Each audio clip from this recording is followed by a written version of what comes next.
Bienvenidas y bienvenidos. Estamos muy felices de encontrarnos con ustedes hoy para la charla Lenguaje Inclusivo y Comunicación Colaborativa, actividad realizada en el marco de Ciencia para la Innovación 2030 del Consorcio Sur Subantártico, que reúne a las facultades de ciencias de 6 universidades de Talca, del Biobío, Católica de la Santísima Concepción, de la Frontera Austral de Chile y de Magallanes, las que se han unido para desarrollar procesos de cambio en la formación de científicos y científicas de ciencias básicas para lograr una mayor participación de estas en la transferencia tecnológica, innovación y emprendimiento de base científico-tecnológica del país.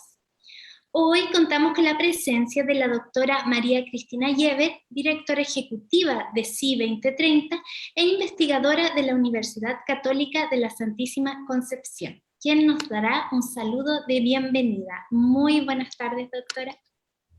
Hola, muy buenas tardes, gracias. Gracias, Celeste.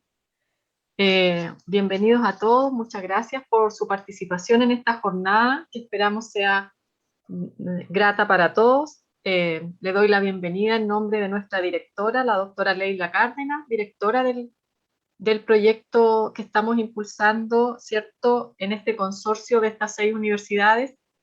Ella no pudo estar presente con nosotros porque tuvo otra actividad ineludible ya como decana de la Facultad de Ciencias de la UACH, así que lamentamos que no haya podido asistir, y ella también lo lamenta, pero les da, ¿cierto?, también su gratitud y bienvenida a esta actividad.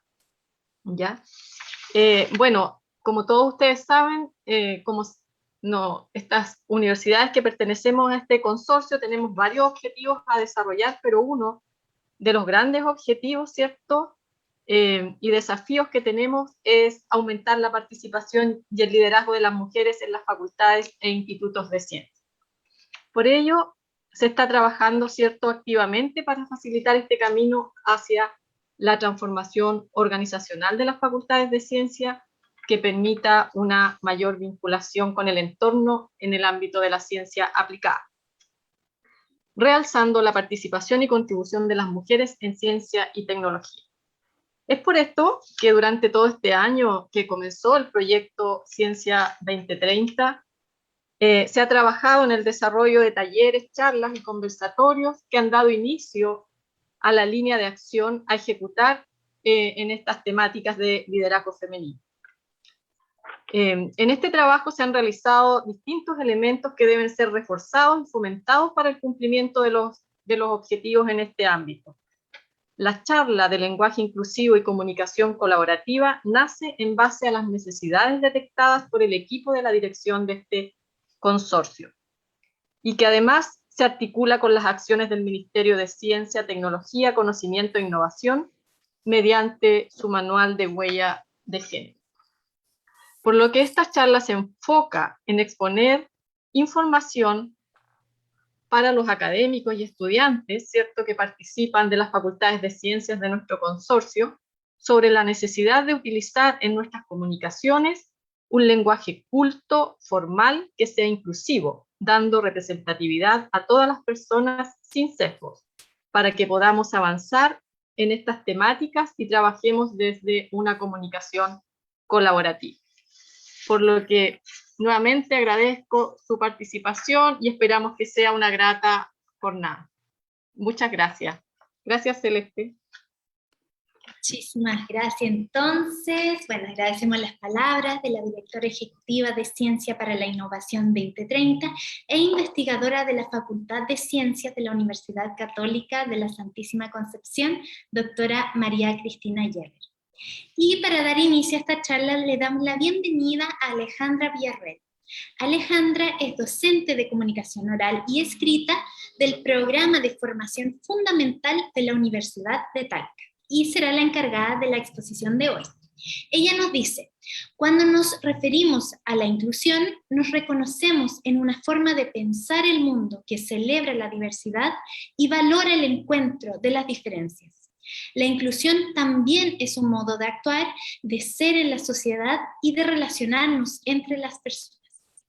Alejandra también es docente detrás de la primera unidad del módulo Comprensión Oral y Escrita 2, titulada Lenguaje, Inclusión y Género, que está dirigida a estudiantes de primer año de cada una de las carreras que componen la Universidad de Talca, donde se revisa cómo se expresa la inclusión en el lenguaje con la finalidad de que sea una herramienta que posibilite eliminar las barreras que impiden la pertenencia y la participación activa de cada persona en una comunidad específica y en la sociedad en general. Muchas gracias por acompañarnos hoy, Alejandra. Te doy la palabra. Muchas gracias, buenas tardes. Agradezco este espacio, esta posibilidad de compartir lo que estamos haciendo desde la Universidad de Talca en la formación de estudiantes de pregrado de primer año y compartiendo esta reflexión que se amplía, por supuesto, a lo específicamente de pregrado, sino que es una reflexión más amplia en la que nos encontramos inmersos, ¿cierto?, en el cotidiano. De hecho, esta presentación que voy a compartir ahora la hemos ido construyendo con el equipo de comunicación oral y escrita. Yo vengo en representación de un equipo, y esta es la versión del 2021, porque justamente el lenguaje es dinámico, las formas de comunicarnos van cambiando con el tiempo, y vamos entendiendo los nuevos desafíos que implica la inclusión en nuestra forma de expresarla en el lenguaje. Entonces esta es la última versión, la del año pasado fue diferente, y la anterior fue diferente también. Y lo otro es que participamos, este es un módulo que es parte de todos los programas, de todos los módulos de la línea transversal de formación fundamental de la universidad. Entonces, en primer año se trabaja en la comunicación oral y escrita, y año a año se va progresando en diferentes temáticas, en las relaciones interpersonales, en el trabajo en equipo, la responsabilidad social universitaria y otras líneas. Por lo tanto, esto se relaciona después con lo que cada estudiante va a ir realizando a lo largo de su formación. Así que con esa introducción entonces quisiera comenzar, en primer lugar, trayendo a la conversación noticias que están presentes en distintos espacios, en las redes sociales. Si uno busca sobre el lenguaje inclusivo, en redes sociales, en espacios de conversación, se encuentra inmediatamente con diferentes opiniones. Es un tema que está en debate, que está presente especialmente en las personas más jóvenes, lo vemos muy claro con nuestros estudiantes. Por ejemplo, en el caso de Argentina, hace poquito tiempo atrás salió esta publicación que dice "Todes con DNI". No sé si alguien la pudo ver, pero hace alusión a que por primera vez entonces el carnet de identidad o el registro de identidad de Argentina reconocería la posibilidad no binaria de ser. No era necesario ser hombre o mujer en tu definición, en tu identidad. Y por esa razón se usa la E en este caso. Por otra parte, la Convención Constitucional, ¿cierto?, nos ha traído muchísimas noticias y nos ha reportado, ha sido muy rico el debate ciudadano y que se ha abierto a partir de ese espacio. Y uno de los debates ha tenido que ver, por supuesto, sobre todo al inicio, con el tema del uso del mapuzungún en espacios formales oficiales. Y una vez más nos abre la discusión en torno a cuál es la lengua oficial de Chile, cuántas lenguas se hablan en Chile, cuántos idiomas coexisten, conviven, de qué manera uno se legitima más que el otro y por qué. Y todas estas preguntas entonces las podemos ver en este caso, que no sé si alguien lo recordará, que fue cuando un poeta, Felipe Kusen, envió de regalo a una convencional, a Teresa Marinovich, un diccionario de la lengua mapuzungún. Ella dice: "Yo no sé quién me lo envió, pero doy las gracias, muchas gracias". Y él le envía, creo que es un Twitter, le dice: "Fui yo, el poeta Felipe Kusen, el que te regaló este diccionario. También compré uno para mí. Espero que juntos aprendamos esta maravillosa lengua". Entonces se hace visible un idioma que está presente, en el que vivimos, sin embargo está marginado o confinado a un espacio específico. Por otra parte, otra noticia que también recorrió y que ha sido parte de la discusión tiene que ver con la prohibición del gobierno francés de utilizar el lenguaje inclusivo en los colegios. No sé si lo recuerdan, también fue parte de lo que se debatía. Y esto tiene que ver con que el francés, tanto como el español y las otras lenguas romances, reconocemos el masculino y femenino, como lo veremos después, en las palabras. Entonces, con una serie de argumentos se prohibió. Pero esta prohibición entonces también generó inmediatamente una discusión y se vino a nuestro país y se trajo también el debate en torno a esta temática. Y si avanzamos en otras noticias que tienen que ver, por ejemplo, con la con el premio Nobel, ¿no? Esta noticia es más reciente, solo una mujer de las 13 personas fue galardonada con el premio Nobel. O esta imagen de aquí, que es más antigua, ¿cierto? Desde el 2000, creo que el 2018, vamos avanzando un poco en esto, la fotografía del Consejo de Rectores. De hecho así lo toma el titular, ¿no? Titular, la decidora foto del Consejo de Rectores. Todos son hombres, ninguna mujer. Hemos avanzado, hoy tenemos 3 rectoras, pero esto da cuenta también de cómo se ha venido formando, o cómo estamos acostumbrados a leerlo en los titulares. Y por último aquí, no sé si han escuchado, uno de los constituyentes, Jaime Baza, utiliza el femenino para generalizar. Entonces invierte la norma que usa el nosotros, y él usa, a propósito, ¿cierto?, el femenino y usa el nosotras. Y eso lo hace con una intencionalidad, ¿cierto? Otra vez con forzar la norma o visibilizar en nuestro uso del lenguaje al que estamos acostumbrados. De hecho, gracias a un estudiante de la carrera de Derecho, él me lo hizo ver, yo no lo había notado. Él leyó el reglamento que emanó hace poquito de la Convención Constituyente, y me dijo que le había sorprendido mucho que estaba escrito en lenguaje inclusivo. Esto no quiere decir que esté escrito con X o con E, sino que quiere decir lo que vamos a trabajar hoy día en relación al lenguaje inclusivo, a las amplias posibilidades que nos da nuestro idioma para incorporar a todas las personas que participan de los espacios dentro de lo que estamos conversando o diciendo.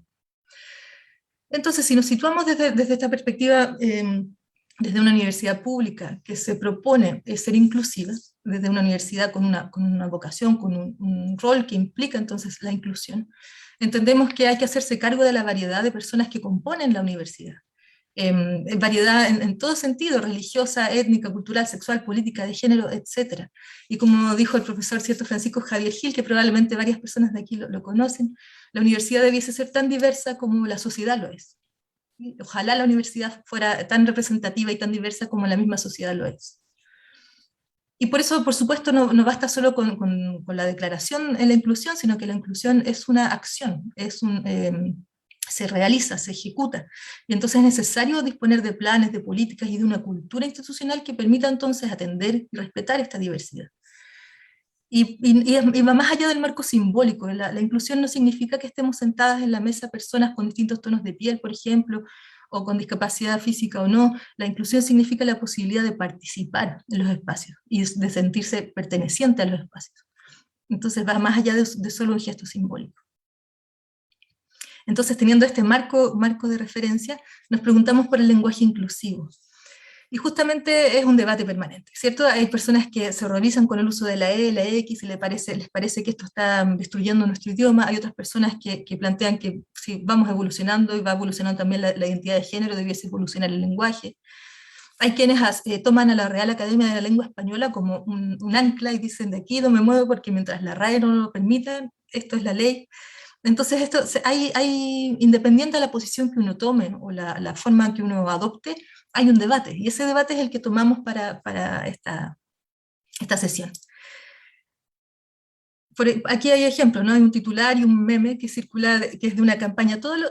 Las imágenes están la referencia, después la puedo compartir, porque cada una de ellas invita a una lectura en torno a esta temática. ¿Sí? Puedo ir compartiendo las referencias. Y hemos visto, y hay algunos usos que han ido tensionando, que han ido ampliando el margen de lo posible dentro del uso del lenguaje en espacios cultoformales, ¿sí? En espacios, no de la sociabilidad del espacio con nuestra familia, nuestras amigas, amigos, sino que en los espacios cultoformales que implican una adecuación especial de la forma de hablar o de expresarnos. Hemos visto, por ejemplo, cada día más común a todos los vecinos y vecinas doblar, ¿cierto? El masculino y el femenino. Los ciudadanos y las ciudadanas, empezó a utilizarse tiempo atrás. Queridos alumnos y alumnas. También se usa esta diferencia, ¿no? Que participan profesores, ¿sí? Como otra vez formas de visibilizar que hay dos posibilidades. Y aquí ya viene un uso intencionado, por ejemplo, jóvenes y jóvenes. Utilizó la ministra de Educación de Argentina el año 2017. Ella sabe que la palabra jóvenes no está en el diccionario, ella sabe que esa palabra es una palabra que ella está a propósito incorporando a su discurso. Entonces hay una intencionalidad detrás de eso. O miembros y miembras, otra ministra también, portavoz y portavoza, también como otra forma de tensionar. Entonces, ante estos usos, bueno, qué decir la colectiva, la cuerpa y tantas más que seguramente escuchamos en otros espacios. Todos estos usos lo que buscan entonces es problematizar cómo estamos observando la realidad, cómo estamos interpretando los movimientos de identidad de género, por ejemplo, o la inclusión en términos de género también. De hecho, otro ejemplo, una campaña en la ciudad de Buenos Aires, en Argentina, se utilizó como campaña publicitaria, ¿sí? No en el espacio de lo académico, sino que como campaña publicitaria, se utilizó la X, para hacer el llamado a todas las personas, a todos los géneros posibles. Entonces decía, todos, todas, todes, ¿cierto? La X aquí. Tenemos derecho a información, educación y atención gratuita de nuestra sexualidad. Y así. Entonces hubo alarmas de cómo es posible que el ministerio utilice la X, que no ha sido reconocida ni en lenguaje oficial, para una campaña publicitaria. Y la respuesta fue, bueno, la verdad es que el interés es llegar a la juventud, es para quién está dirigida esta campaña entonces, y por eso utilizamos esta forma de escribir que es más amable o que está más al día con cómo la juventud se expresa.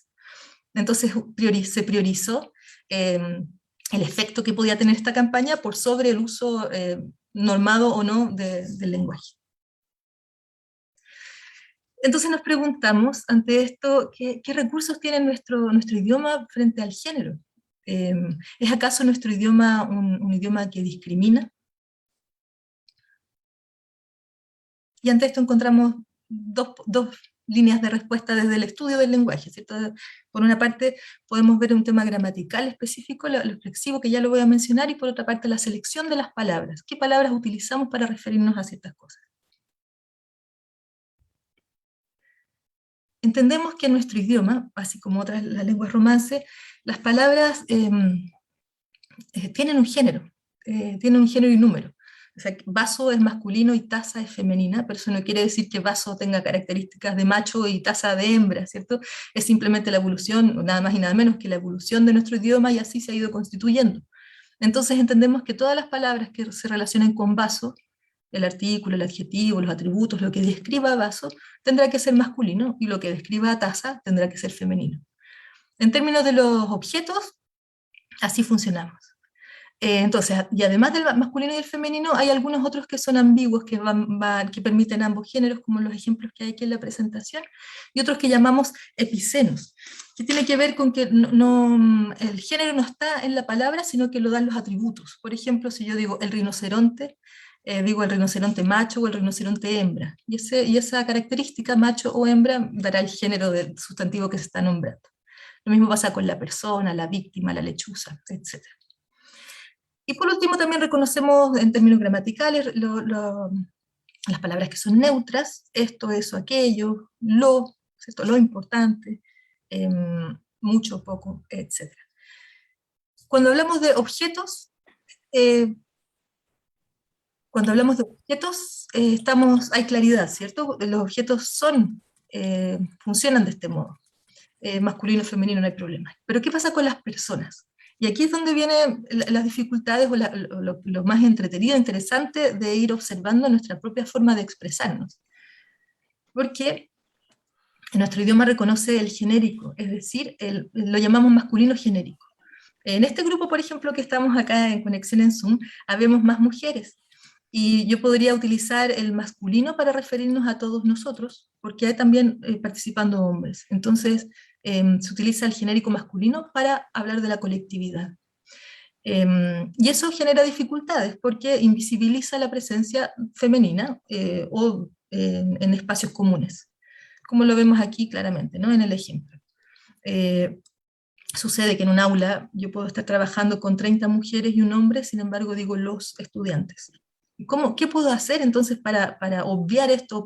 ¿Qué formas tiene nuestro idioma, para poder hacer visible a estas otras 30 mujeres, independiente que sean mayoría o no, para hacer visible esta gama, esta posibilidad? Y no solo binaria de hombres y mujeres, sino que todas las personas con sus propias identidades que están aquí. Ahora, una de las dificultades radica en que la Real Academia de la Lengua Española, hasta el día de hoy, mantiene la posición de que el masculino genérico es la norma. es lo correcto desde la Real Academia de la Lengua Española. Sí, eso es lo que se indica que corresponde. Ahora, ¿qué es la Real Academia Española y cuál es su... O sea, si yo digo en una clase a mis estudiantes, les digo, uso el nosotras en vez del nosotros, o uso el todes, no va a venir un policía de la Real Academia Española a mi casa a decirme que eso está prohibido, ¿cierto? La Real Academia de la Lengua Española tampoco es, como me ha pasado, que algunas personas piensan que es un grupo de señores parecidos a Pedro Valdivia, ¿cierto? Que viven en Madrid y que dictan normas, qué sé yo. Es una institución que se dedica a velar por el uso adecuado de nuestro idioma, siendo un idioma que se habla en tantas partes del mundo y que va modificándose, lo que hace es mantener la unidad, ¿cierto? De este idioma. Entonces, su rol es también descriptivo, no solamente normativo. Y en la medida en que va evolucionando y va pasando el tiempo, la Real Academia de la Lengua Española va abriendo también espacios para que se incorporen nuevas formas de expresión. En lo personal creo que el uso de la E, por ejemplo, o de formas que vayan surgiendo en términos de identidad de género, con el tiempo, quizás cuántos años, serán parte de la norma y ya no tendremos este argumento, ¿no? El argumento de autoridad, que como lo dice la RAE, entonces no se puede usar. Pero sí tiene una función importante dentro de la unidad del idioma. Entonces, hay algunas universidades que han decidido incorporar dentro de su aunque la RAE todavía no lo norme así, han decidido por sus consejos académicos incorporar el uso de la X o de la E dentro de sus escritos académicos. Entonces, es un uso propio de cada institución. Hay otras universidades o espacios que no lo han hecho así todavía, entonces también varía según cada institución. Pero por lo pronto la norma de la Real Academia es esta. Sí, la Real Academia entonces ha ido cambiando y ha ido evolucionando en torno al uso del lenguaje inclusivo o del lenguaje que reconoce la presencia de lo femenino, básicamente eso. En algunas palabras, en algunos conceptos. Por ejemplo, presidenta. La palabra presidente es de los epicenos que habíamos antes y puede ser atribuible a un hombre o a una mujer que ejerza el cargo, porque las características que acompañan indican. Sin embargo, el introducir presidenta es una decisión política, ¿cierto? Es que cada día más mujeres estamos tomando esas posiciones, o se espera que cada día más mujeres tomen esas posiciones. Entonces ese cambio no es un cambio solamente de concordancia gramatical o exclusivamente relacionado con el uso limpio y puro de la gramática, sino que es una decisión política. Entonces la RAE también va avanzando en un paso diferente al que avanza la juventud en su expresión, pero va avanzando también con el tiempo. Sí va habiendo cambios. Y cuando avanzamos sí hacia la morfología léxica, nos referimos a las palabras que seleccionamos para describir el mundo. Y aquí hay un tema más claramente, donde se hace mucho más evidente el sexismo. Y lo sabemos, ¿cierto? Lo sabemos quienes estamos aquí, conocemos cuántas historias de que es diferente decir perro, perra, zorro, zorra, mundano, mundana, etc. De hecho, acá hay un cuento infantil que es sobre animales, cerdas, lobas, que reclaman por esto mismo. Pero entendemos que la selección entonces del lenguaje, especialmente en términos de cuando hablamos de liderazgo y de la posibilidad colaborativa del uso del lenguaje, en la selección de las palabras hay mucho de cómo queremos construir las relaciones. De hecho, una investigadora, una lingüista chilena, Viviana Ávila, hizo una investigación muy interesante que recopiló en un texto, en un libro, sobre cómo se expresan adolescentes de Santiago en torno a ciertas conductas. Y una de las conclusiones a las que ella llegó, en el fondo, fue corroborar lo que sabemos desde hace mucho tiempo, que hay conductas asociadas a las mujeres, que la misma conducta asociada a las mujeres se le atribuye una carga semántica y asociada a los hombres otra diferente. Sobre todo las que tienen relación con el léxico utilizado en relación al ámbito sexual, ¿cierto? O salir a bailar y tener o haber tenido muchas parejas sexuales. Esta conclusión nos parece evidente, ¿cierto? Y por esa razón entonces es que se despierta la posibilidad de que las palabras que elegimos para expresar el mundo han de tener cuidado, han de ser parte de una reflexión. No repetimos simplemente, sino que vamos viendo cómo podemos utilizar mejor nuestro lenguaje. Entonces nos preguntamos, ¿es discriminatorio el lenguaje? Al ver que existe esto de masculino y femenino, lo que dice la Real Academia, al ver cómo hemos ido haciendo uso de algunas palabras que en masculino son una cosa y en femenino son otra, ¿es nuestro lenguaje el que discrimina? Y ante esto la lingüística tiene mucho que decir. De hecho, las lingüistas Viviana Ávila otra vez y Beatriz Quirós hacen una serie de aseveraciones, comentarios que tienen que ver con esta pregunta. En primer lugar, el lenguaje no es una fotografía estática. El lenguaje no es el mismo hoy que hace 10 años atrás. El lenguaje evoluciona, cambia, se modifica porque los tiempos, las relaciones sociales, las formas de comprender el liderazgo, de hecho, por ejemplo, se modifican y van progresando, ¿cierto? Van haciéndose, complejizándose. Por lo tanto, el lenguaje también. O sea, el lenguaje no está separado de lo que sucede en el mundo, de nuestra forma de comprender el mundo. Es difícil que los cambios se impongan. Yo no sé si alguien recordará, pero en algunas épocas antiguas, ¿cierto? Todavía usted no lo diga, usted dígalo así. El lenguaje es difícil de hacerlo como, de marcarlo, de cercarlo en un espacio reducido. El lenguaje es flexible, va variando y las normas van superando, o sea, el uso va superando a la norma. Y no le pertenece a nadie, y nos pertenece a todas y todos al mismo tiempo. El lenguaje es parte de nuestra, existe lo que se llama los actos de habla, son nuestra forma de actuar, de relacionarnos con el mundo, de hacer, de existir. Por lo tanto, nadie tiene la propiedad sobre él. Todas las personas, todas las comunidades lo usamos como nos parece significativo.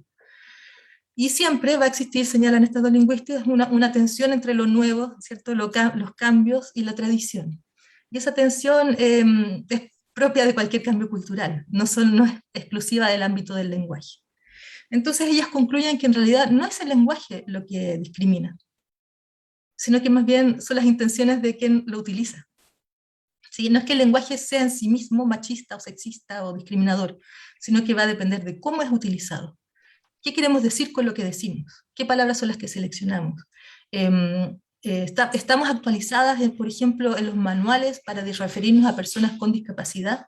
¿Cómo se dice adecuadamente una persona sorda? ¿Cómo se utiliza adecuadamente el lenguaje para referirnos a las primeras naciones, a los pueblos originarios?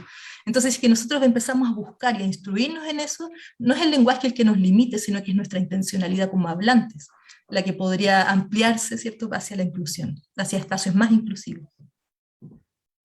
De hecho, aquí hay, luego cuando al final voy a compartir el enlace de este reportaje, es un artículo de divulgación, desde la lingüística, pero para divulgación. Y me parece que está muy bien escrito porque está ahí, es insidioso, ¿no? Busca que a quien lee apela directamente a quien va leyendo el texto.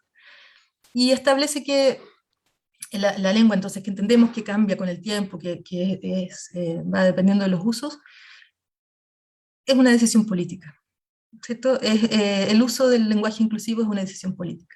Política en términos de hacer visible lo que muchas veces se normaliza como invisible, que no está, como si no estuviese, o que se excluye o se confina a espacios específicos. Y aquí dice, y mientras las estadísticas de femicidios crecen y el sueldo promedio de las trabajadoras permanece por debajo del de ellos, yo recuerdo la foto del Consejo de Rectores, ¿no? Solo 3 mujeres dentro de un ámbito mucho mayor. Conviene no indignarse si alguien mancilla un poquito las blancas paredes del lenguaje. A esto concluyen estos lingüistas en torno a esta reflexión. Son de la corriente, entonces, de la línea de que el lenguaje debe irse modificando como se va modificando el comportamiento social.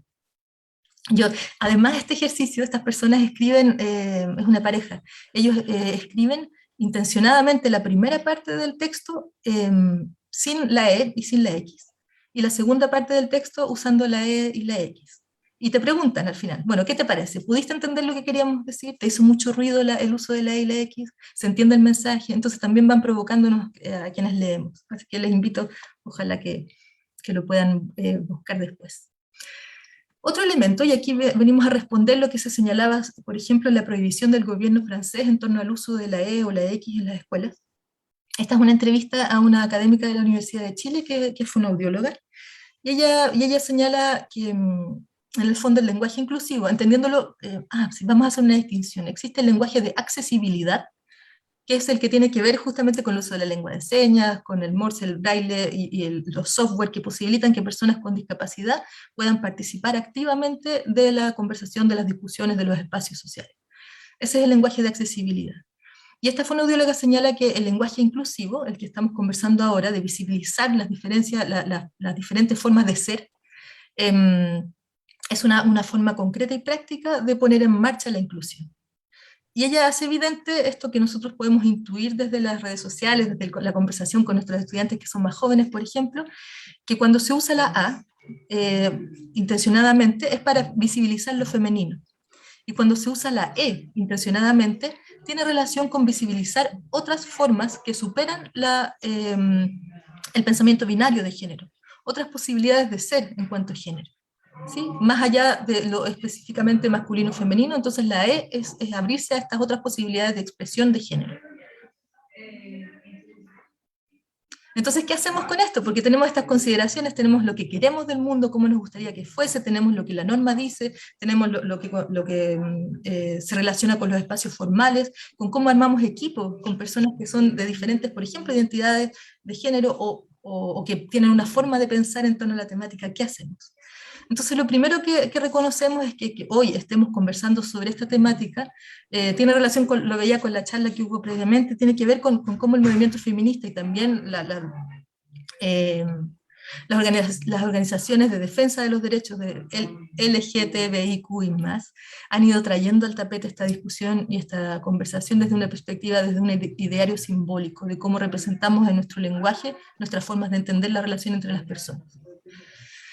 Lo segundo es que si nuestra intención como hablantes es entonces usar un lenguaje inclusivo, tenemos que tomar conciencia de qué oraciones, qué palabras estamos seleccionando y ver cómo podemos modificarlas dentro de los espacios que nos da la norma para incluir a más personas dentro de lo que estamos utilizando.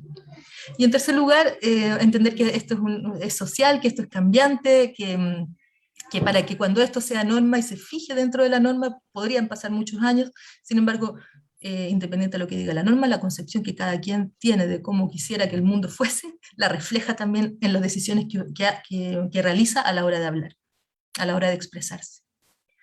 Entonces, lo más concreto, ¿cómo lo hacemos? ¿Qué hacemos?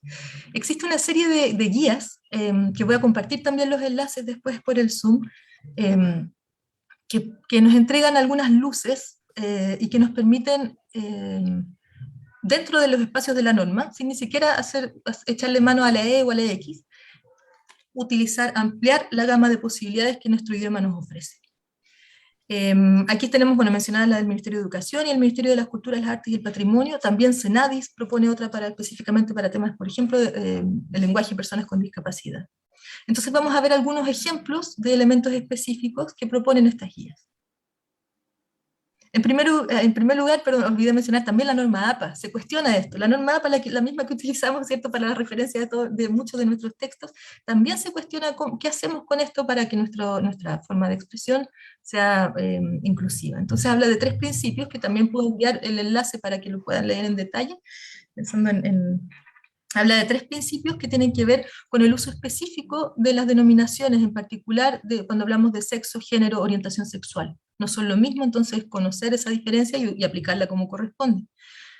Utilizar el plural masculino para designar un grupo, propone APA, solo si es que no se presta para ambigüedad, ¿sí? Y entre otros elementos que propone la norma APA. Luego dice que hay que ser muy cuidadoso y cuidadosas con las etiquetas. Y que es muy importante designar a las personas como ellas quieran ser designadas, a los colectivos. Por ejemplo, las personas con discapacidad, el uso de persona con discapacidad, esta nomenclatura, esta conceptualización, nace entonces de la Convención Internacional de los Derechos de Personas con Discapacidad, de las Naciones Unidas, y se decide que ese es el uso adecuado, por ejemplo. Lo mismo con los grupos étnicos o con otras consideraciones. Siempre se usa la palabra persona antes de cualquier otra característica, porque de esa forma lo que hacemos es situar al sujeto de derecho primero, y luego todo lo demás: persona afrodescendiente, persona mapuche, persona, cualquier cosa, persona, lo que sea la característica, pero lo primero, lo central, es la condición de sujeto de derecho. Y también sugiere la norma APA no hablar de las minorías. Hablar de un grupo minoritario, de una minoría, supone entonces poner a un grupo subalterno de otro. Tampoco hablar de raza blanca o raza negra, pero hablamos de personas afrodescendientes o personas de tal o cual característica. Y por último, cuando hacemos investigación, cuando estamos trabajando con participantes de la investigación, reconocer entonces la participación, hacer explícito el reconocimiento de las personas, de los sujetos con los que estamos trabajando. Y ahí sugiere una serie de categorías. Entonces también puedo compartir cómo la norma APA aborda esta temática después para si alguien quisiera explorar. La Universidad de Chile tiene una unidad de apoyo al aprendizaje. Y en su página web también tiene un espacio en el que da sugerencias para escribir la tesis. Entonces le dice a estudiantes, a quienes está dirigida, me imagino, esta parte de la web, ¿cierto? Este centro de apoyo a los estudiantes, dice, mira, aquí tienes, hay 4 formas de utilizar el lenguaje, 4 variedades de lenguaje no sexista. Decide cuál vas a usar. Las 2 primeras son las que la norma reconoce, la que la RAE entonces está de acuerdo y que podemos utilizar sin inconveniente en todos los espacios. La tercera y la cuarta, ahí ya va a depender del contexto y de las conversaciones previas que cada quien tenga en su institución. Entonces, la primera y la que es más común, a la que hemos venido viendo desde los últimos años, no tanto tiempo atrás, en los últimos 15, 20 años, tiene que ver con hacer visible el sujeto femenino, con el duplicar. Los derechos de los ciudadanos los reemplazamos por los derechos de los ciudadanos y las ciudadanas, por ejemplo. O la participación de grupos de expertas, rayita OS. O lo que se busca, yo recuerdo cuando estudié educación, los manuales que se publicaron en ese momento eran eternos porque decía los y las estudiantes, el las y los profesores, se duplicaba permanentemente, se usaba, bueno, pero esta era una forma también, es una forma de visibilizar entonces la participación femenina en estos espacios. Otra posibilidad es la invisibilización de cualquier género, no usar género. Y esta a mí la utilizo mucho, sobre todo en las clases, es usar la palabra personas, por ejemplo, ciudadanía, la juventud, la niñez. Por ejemplo, se convocó a mucha gente en vez de decir muchos fueron convocados. O las personas jóvenes en vez de los jóvenes. Y gramaticalmente está todo correcto, todo en norma, pero significa que uno dio una vuelta un poco más larga y buscó la forma de expresarse que hiciera invisible el masculino genérico, ¿cierto? Y que invisibilizara cualquier género y que posibilitara que todas las personas, independientes de su género, se sintieran parte o fuesen convocadas por lo que uno está hablando. Esta página web dice que si bien esta modalidad no permite visibilizar específicamente a las mujeres, claro, esa es una de las debilidades que tiene, pero por otra parte posibilita que todas las identidades, como la trans, no binaria, sean parte también del enunciado. Y ahora vemos la feminización del sujeto y la indeterminación del sujeto. Aquí es donde se crispan, puede haber más conflictos, ¿cierto? Y esto todavía no es parte del espacio de lo académico, pero sí es parte del espacio de los usos cotidianos. A veces mis estudiantes me preguntaban, pero profe, ¿puedo o no puedo usar esto? Entonces es como el lenguaje, no es que uno hable bien o hable mal, uno habla adecuadamente o no al contexto. Si yo con mi hijo de 8 años hablase como estoy hablando ahora, me miraría muy extraño, ¿cierto? Va a depender de en qué lugar estamos. Lo mismo sucede en este caso. Hay palabras entonces que se tensionan y se transforman en el femenino, como lo vimos en los primeros ejemplos. La cuerpa, la colectiva, la sujeta. Son formas entonces de traer la feminización intencionada, políticamente intencionada del sujeto. Y por otra parte también el uso de la X. El uso de la X entonces es decir, todos usamos todo X y la S para evitar la marca de género que tienen nuestras palabras en nuestro idioma. Ahora, lo que yo he escuchado y lo que he leído es que el uso de la X aún no es legible por los software que traspasan la lectura para las personas con discapacidad visual, entonces complica un poco esa lectura, entonces en ese caso es preferible la E para obviar esta dificultad, si hablamos de inclusión y accesibilidad. Y la E entonces lo que hace es traer esta posibilidad de no binaria como lo veíamos antes. Y aquí esta misma web dice, atención entonces, aquí alerta, tú tienes que antes de elegir la opción 3 y 4, considerar que tienes que saber si es que en el contexto en el que estás esto será o no aceptado. Sí, entonces lo que me parece interesante es que no cierra los ojos y dice no existe porque no es formal, no es culto, sino que dice esto existe, esto está en uso. Probablemente en algún momento sea norma, quién sabe, pero es necesario entonces que sepas cuál es el contexto en el que lo estás utilizando. Y lo mismo nos sucede a todas las personas que estamos aquí, no solo a estudiantes que están construyendo su tesis. Ahora, si vamos a estos manuales que comentaba, de los que voy a compartir los enlaces después, podemos encontrar una serie de propuestas. Por ejemplo, formas de sustituir al genérico universal masculino. Y esto es lo que me pareció muy interesante de la redacción del reglamento de la Constitución, el que se publicó hace poquitos días. Es que se hace uso de todo esto que está aquí. Entonces, en vez de decir la lista de candidatos, por ejemplo, ahora tenemos varios candidatos y una candidata a la presidencia, entonces yo puedo hablar de la candidatura o de los y la candidata. Se necesitan profesores, entonces se necesitan profesores y profesoras. ¿Sí? Hay formas de obviar el masculino genérico. O el grupo de personas se llama a proveer el cargo de director, entonces se llama a proveer cargo de director, directora, o a la dirección, dirigido a funcionarios, funcionarias, o a quienes realizan las funciones de tal y cual cosa. Esto es una vuelta más extensa que uno da a la hora de expresarse. A mí me sorprende mucho los espacios universitarios, ¿no? No, pregúntale al director de escuela o a la secretaria de la escuela. Inmediatamente hay una carga de género en estos espacios, y entonces uno puede decir la dirección de escuela, la secretaría de escuela, y ahí invisibiliza, si es que no sabes quién es, si sabes que es un hombre y le dices director, pero puedes hacer esta distinción. Por otra parte, hay ideas como ya no se usa, ya cada día menos, ¿no? Cuando se habla del hombre como la humanidad, ¿cierto? Ya cada día vamos obviando eso y vamos hablando del ser humano, la humanidad, la especie humana. Todos los hombres son iguales ante la ley. Entendemos hoy que todas las personas somos iguales ante la ley. ¿Sí? Ya no se utiliza tanto esa categoría, sino que se generalizó. Lo mismo, en vez de los adolescentes usamos la adolescencia, los jóvenes, la juventud, los profesores, el profesorado. El tema es que esto no siempre funciona, no siempre lo que estamos transmitiendo va a funcionar con este tipo de orientaciones que nos proveen estas guías. A veces nos pasa que tenemos que usar el masculino genérico, y no está mal en eso, sino que el punto es haber dado esta vuelta, esta búsqueda antes para la expresión adecuada. Y así hay muchos más ejemplos. Voy a avanzar un poquito más, pero por ejemplo, nuestros verbos, en nuestro idioma los verbos, en el final del verbo, ¿cierto? La conjugación del verbo implica la persona gramatical que realiza la acción.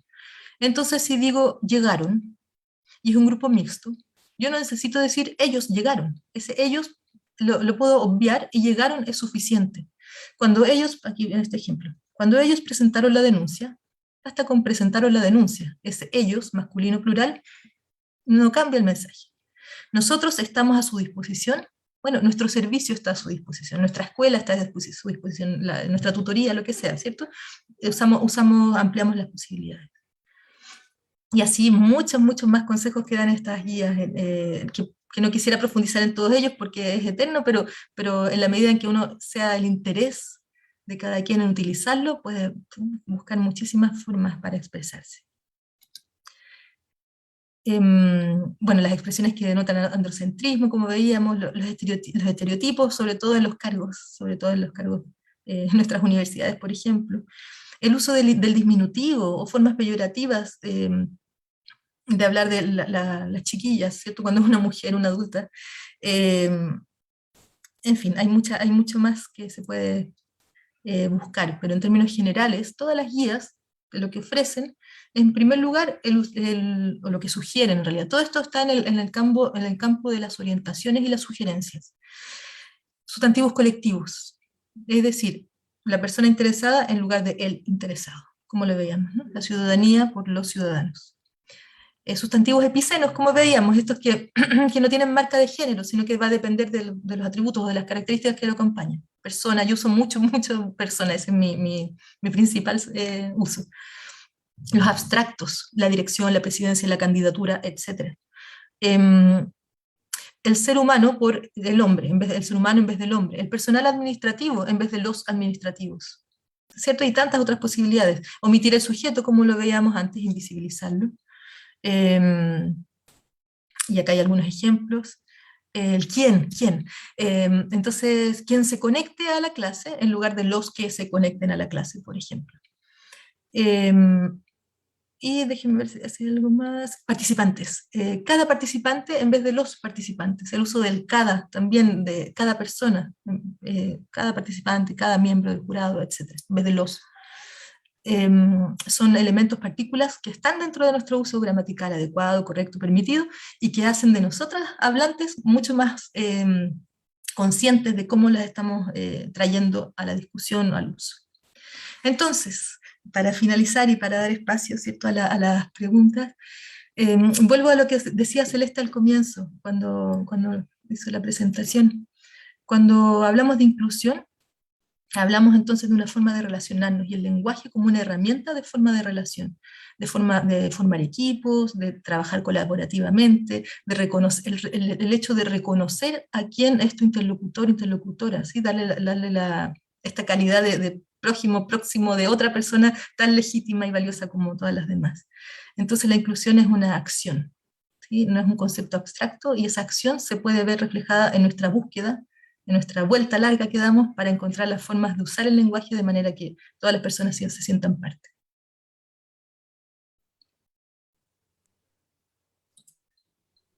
Muchísimas gracias, Alejandra, por tu interesante exposición que nos permite, ¿no?, reflexionar sobre nuestro lenguaje y comprender cómo el uso del lenguaje inclusivo va más allá, como nos mencionaban las convenciones lingüísticas, sino que tiene que ver con formas de visibilizar las distintas formas y maneras de ser en el mundo. Y también por las recomendaciones que personalmente a mí me encantan, y yo creo que es una gran ayuda a la hora de buscar los espacios, de acuerdo también a los contextos de cómo usar el lenguaje inclusivo. Así que muchísimas gracias.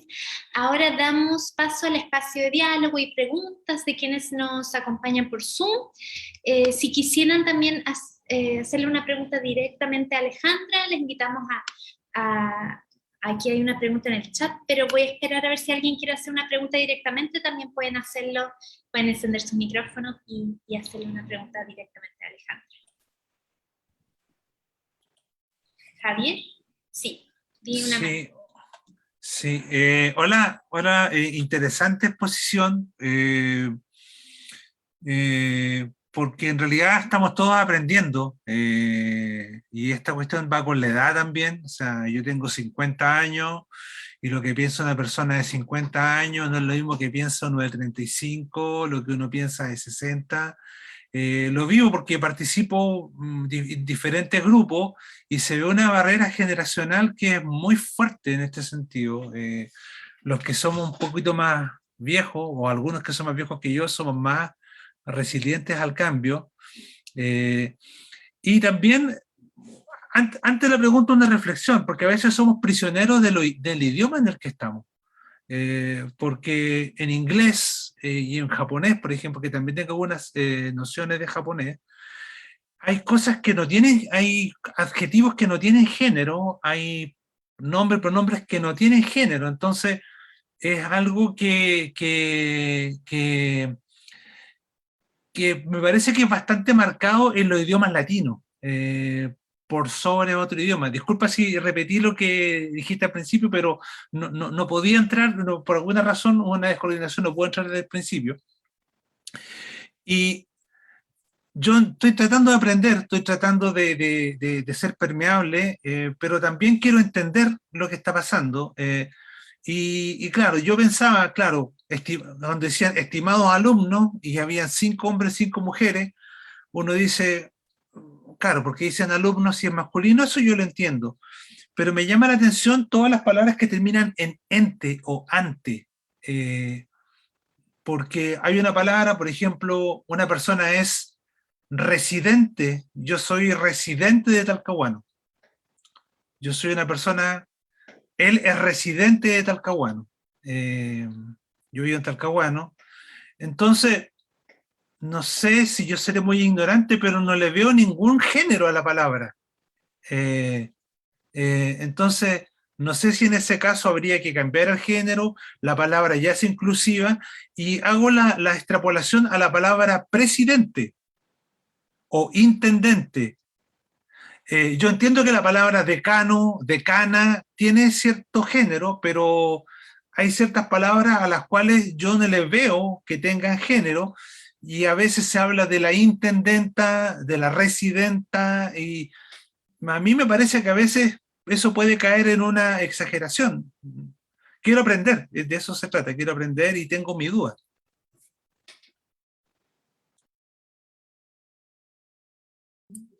Muchas gracias, Javier.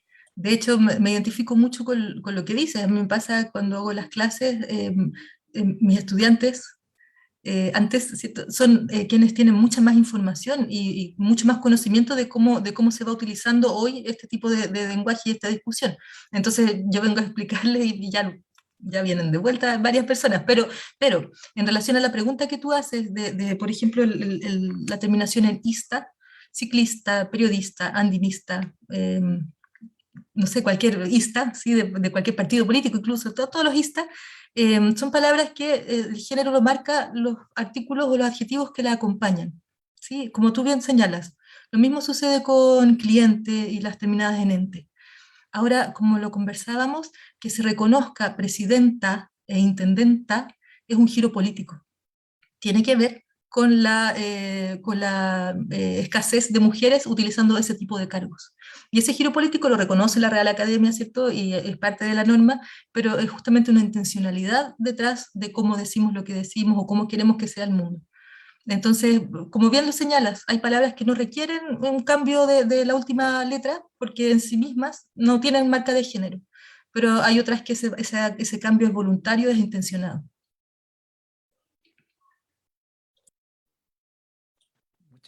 Muchas gracias por la respuesta. Muchas gracias, Javier y Alejandra también. Antes de pasar a algunas preguntas que estaban escritas, no sé si alguien más quisiera preguntar directamente a Alejandra. Les invitamos también a preguntar si quisieran. Voy a esperar a ver si alguien me hace algún gesto. Si no, puedo pasar alguna pregunta que hicieron por el chat. Hay una pregunta. ¿Cómo crees que esto permeará en la generación de publicaciones científicas? Sí, es una excelente pregunta. De hecho, nos preguntamos eso mismo a todas las personas, ¿cierto? Buscamos cómo la concordancia, es decir, que el mensaje que realizamos sea concordante en género y número, que el mensaje sea transmitido, que no haya ambigüedades, que se comprenda. Yo pienso, me pasa voy a ponerlo en el chat para que se pueda compartir. Al leer artículos de divulgación todavía científica que están escritos intencionadamente con esta forma, me parece que el mensaje se transmite bien, porque hay una búsqueda de que así sea, ¿cierto? Porque no todas las palabras están sujetas al uso de la E o la X, sino que son algunas específicas dentro de la identidad de género de las personas. No es que yo hable de la silla o la mesa, ¿cierto? Como a veces se ridiculiza. Entonces, si es que nosotros tenemos una noción gramatical adecuada, a mí me parece que esto va a ampliar el uso de la gramática en lugar de restringirlo o de limitarlo. De hecho, no sé si a alguien le ha pasado a participar en espacios también académicos en los que se te solicita poner tu nombre en el Zoom y al lado el pronombre con el cual tú te identificas, ¿cierto? Hay algunas personas que ponen ella, él, otras personas ponen ella. Y eso quiere decir, en primer lugar, que estamos trabajando, a mí me gusta mucho la idea de que sepamos lo que es un pronombre, ¿cierto? Primero, y además de eso, entendemos que no todas las palabras con las que yo me voy a referir a quien decidió el ella van a terminar en E, sino que van a ser específicamente las que hablan de su identidad de género. Entonces yo pienso que se puede entender, pero que hay un cambio cultural también importante que realizar previamente. Perfecto, muchísimas gracias. Y la misma persona nos pregunta, ¿qué acciones recomendarías para reforzar esta temática, de modo que el cuerpo académico y estudiantil puedan comenzar a emplearlo? Acciones concretas, específicas, pienso que es revisar la propia expresión, ¿sí? De cada quien, de cada persona, ver en qué medida yo voy incorporando en mi expresión estos elementos, si es que me parece, si es que me hacen sentido, ¿cierto? Entonces, una vez que yo lo incorporo, yo voy modelando también, indudablemente, con quienes me rodeen. Primero eso. En segundo lugar, la relación, la coordinación con las direcciones de género es sumamente importante en nuestras universidades, en nuestras instituciones. Que existan estas direcciones de género es producto de un movimiento social que posibilitó que así fuese, que se visibilizó una serie de temas que estaban que como se veía en la charla previa, ¿cierto? Que estaban ahí presentes, pero que los habíamos normalizado. Entonces yo pienso que es necesario que haya acciones coordinadas, es decir, como facultad, como carrera, como escuela, como todo el primer año, que no sea una bandera de lucha de un profe, una profe solo en un espacio reducido de un aula, sino que sea una intencionalidad institucional. Me parece. Entonces, cuando se habla de inclusión, se habla de 3 niveles. Se habla de un primer nivel que tiene que ver con las acciones, ¿cierto? Con lo que realizamos en el día a día. Otro nivel que tiene que ver con las políticas que tomamos, las políticas en el sentido de las normativas, los reglamentos, las formas de organizarnos, las convenciones. Y en tercer lugar, todo eso lleva a un cambio en la cultura institucional. Entonces, en inclusión se trabaja en estos 3 niveles y pienso que por ahí podría ir parte de lo que me pregunta. Perfecto, muchas gracias, Alejandra. Hay una pregunta que nos llegó que está relacionada, pero desde una perspectiva, ¿cuáles son las dificultades u obstáculos que impiden la incorporación efectiva del lenguaje inclusivo? Ahora ¿cuáles son los obstáculos que nos impiden esta incorporación? Sí, lo primero es recordarnos que el lenguaje inclusivo no se limita solamente al uso de la X y de la E. Sí, el lenguaje, cuando hablamos de lenguaje inclusivo, entendemos que nuestro idioma tiene una gama muy amplia de usos y va en nosotras y nosotros la posibilidad de buscar ese uso, ¿cierto? De buscar esas posibilidades, dar esta vuelta antes de usar por defecto el masculino genérico, por ejemplo. Como decía el profesor, en vez de decir si son 5 y 5, hablar de la sección en vez de los estudiantes, en fin, pasa por nosotros. Y pienso que la dificultad está en la costumbre, como cualquier cambio cultural, está en que siempre lo aprendí así, en que así me expreso yo, en que así soy yo, y bueno, y así soy, más bien en el hábito, ¿no? Y yo creo que ese hábito es modificable en la medida en que uno toma conciencia y lo hace voluntario. Entonces, la dificultad que veo va más bien en la dificultad que tienen todos los cambios a nivel social. Perfecto. Muchas gracias. Y antes de cerrar, si alguien quisiera hacer una última pregunta, yo ya leí las que nos llegaron y quedo atenta, si no podemos ir cerrando. Voy a ver si hay alguna manita. Yo quisiera compartir ahora por el chat los enlaces de los manuales que mencioné, por si alguien quisiera descargarlos y revisarlos, ¿cierto? Para incorporar estos elementos. Los voy a copiar aquí. Quizás los podríamos compartir también por el Facebook para que puedan quedar ahí. Estamos atentos entonces a la que nos vaya a escribir por el chat. Y para cerrar este encuentro, bueno, agradecemos nuevamente a la doctora María Cristina Yever, directora ejecutiva de SI 2030, y por supuesto la valiosa participación de Alejandra Villarroel, que nos permitió reflexionar sobre el lenguaje inclusivo y la comunicación colaborativa. Asimismo, agradecemos a todas las personas que nos han acompañado el día de hoy y queremos finalmente y agradecer profundamente a Rosita Herrera, intérprete de lengua de señas, quien estuvo con nosotros durante toda la jornada en busca de alcanzar a una mayor cantidad de personas para que la ciencia sea cada vez más inclusiva. Y finalmente les cuento que estén pendientes de la página web y redes sociales del proyecto Ciencia para la Innovación del Consorcio Sur Subantártico SI-20 para que no se pierdan los próximos encuentros. Y contarles que SI 2030 también comienza su primera generación de SI+, un programa orientado a generar mentoras entre las académicas que forman parte de las universidades que componen el Consorcio Sur Subantártico. Y para ello quisiera saludar a Lucía Schwember, quien será la consultora líder de este proceso que comienza como parte del eje Ciencia y Mujer que impulsa SI 2030 del Consorcio Sur Subantártico. Muchas gracias, saludos y muchas gracias a todas y todos quienes nos acompañaron hoy. Sigan cuidándose mucho y hasta la próxima oportunidad. Muchas gracias.